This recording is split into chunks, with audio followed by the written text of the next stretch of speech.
সংসার একটা মায়ার জায়গা, আর সংসারের কাজগুলো খুব যত্ন করেই করতে হয়। আপনি সংসারটাকে যত আপন করে আগলে রাখবেন, সংসারও আপনাকে ততটাই আপন করে আগলে রাখবে। গতকাল রাতে আপনাদের ভাইয়া বিস্কুট, চানাচুর এগুলা নিয়ে আসছিল। তো এখন আমি এগুলা বয়ামে বয়ামে রিফিল করে নিচ্ছি। আর বাচ্চাদের জন্য এই খাবারগুলো বাসায় সবসময় রাখতে হয়। হ্যালো এভরিওয়ান, ওয়েলকাম করছি আমার ডেইলি লাইফস্টাইল ব্লগে। কেমন আছেন সবাই? একটা গৃহিণীর সারাদিন কিন্তু সংসারে কম কাজ থাকে না, একের পর এক কাজ করেই যেতে হয়। এই যে এখন বিস্কুটগুলো আমি বয়ামে নিয়ে নিচ্ছি, তারপর ঘরের সম্পূর্ণ কাজগুলো আমার এক এক করে করে নিতে হবে। তারপর কাজগুলো শেষ করে আবার চলে যাব আমি ছেলেকে পরীক্ষার সেন্টার থেকে আনতে। এইভাবেই কিন্তু নিত্যদিনের আমার কাজগুলো থাকে। তো এতদিন তো ছেলের স্কুল ছিল, স্কুলে যাতায়াত করতাম, আর এখন আলহামদুলিল্লাহ অনেক বড় হয়ে গেছে। সেদিনের ছেলে আমার দেখতে দেখতে এসএসসি পরীক্ষা দিয়ে দিচ্ছে।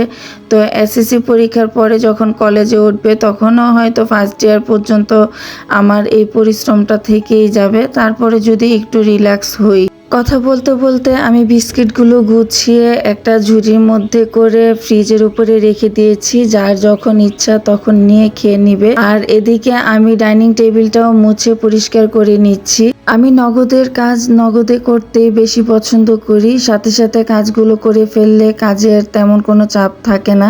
তবে অসুস্থতা থাকলে ভিন্ন বিষয়। যদি আপনি কাজ একটা সামনে দেখলেন সাথে সাথে করে ফেলেন, তাহলে কিন্তু কাজটা কখনোই জমবে না। আর যদি মনে করেন যে একটু পরে করছি, ওই একটু পরে করছি তার সাথে কিন্তু আরও কয়েকটা কাজ অ্যাড হয়ে যায়।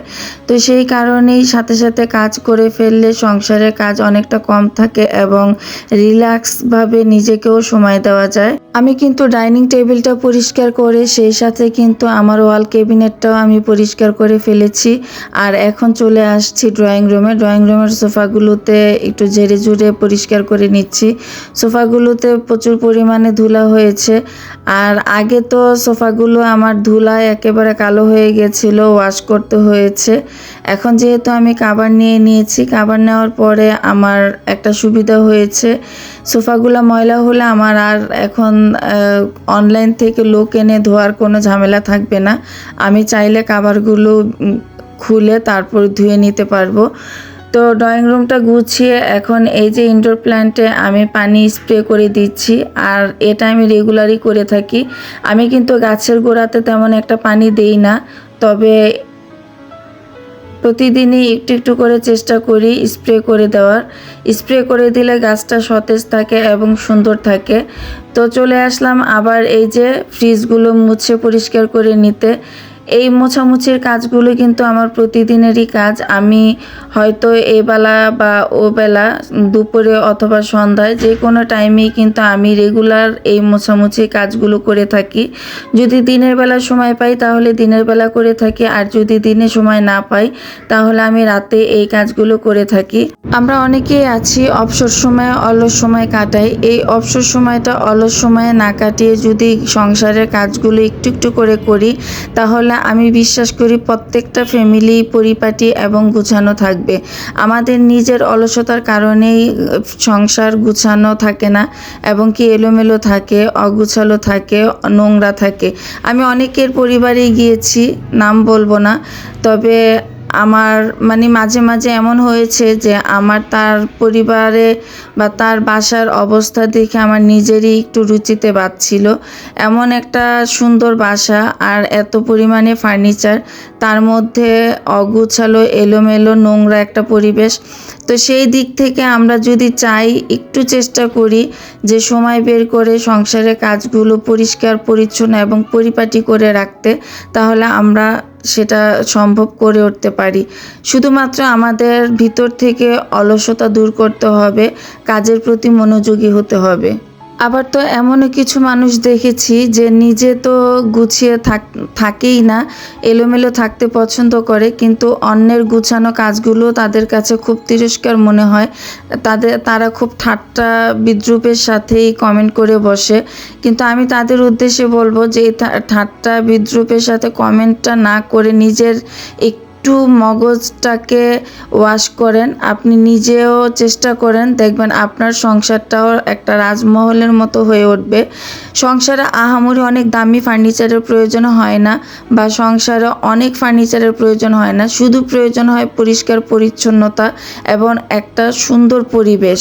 সবশেষে একটা কথাই বলবো, আপনার মানসিকতা ঠিক করেন। আপনার মানসিকতাই আপনাকে ভালো দিকে এবং মন্দ দিকে নিয়ে যায়। আপনার মানসিকতাকে আপনি যেই কাজে লাগাবেন, আপনার কাজগুলো ঠিক তেমনই হবে। তো আমি বলবো যে আপনার একটা সুন্দর একটা মানসিকতা দিয়েছে, বিবেক দিয়েছে, সেই বিবেক খাটান, মানসিকতা দিয়ে আপনি কাজ করেন। ইনশাল্লাহ আপনিও সব কিছুতে সফল হবেন, ভালো কাজ করতে পারবেন। অন্যকে নিয়ে সমালোচনা না করাটাই ভালো, অন্যকে নিয়ে সমালোচনা করাটা আসলেই উচিত না। আপনি নিজে কি সেটা আগে দেখেন, তারপরে অন্যকে নিয়ে সমালোচনা করবেন। আজকের আমার এই কথাগুলো অনেকের কাছে হয়তো খারাপ লাগতে পারে, কিন্তু আমি তাদের উদ্দেশ্যেই এই কথাগুলো বলেছি যারা কিনা আমার কমেন্টে এসে এরকমও বলেছে যে ঘরে তো কোনো কাজ নেই, তাই এই ধরনের কাজগুলো দেখায়, কাজের বুয়া দিয়ে সব কাজ করে তারপরে নিজের ক্রেডিট নেয়। না, আমি নিজের ক্রেডিট নেই না, আমি আমার কাজ নিজে করতে পছন্দ করি, বরং কাজের বুয়ার কাজ আমি কখনোই পছন্দ করি না। তবে হ্যাঁ, আমি অসুস্থ থাকার কারণে বাধ্য হয়ে আমার ঘরে কাজের বুয়া রাখতে হয়, তবে সেটা শুধুমাত্র আমার কাপড় ধোয়া এবং ঘর মোছার জন্য।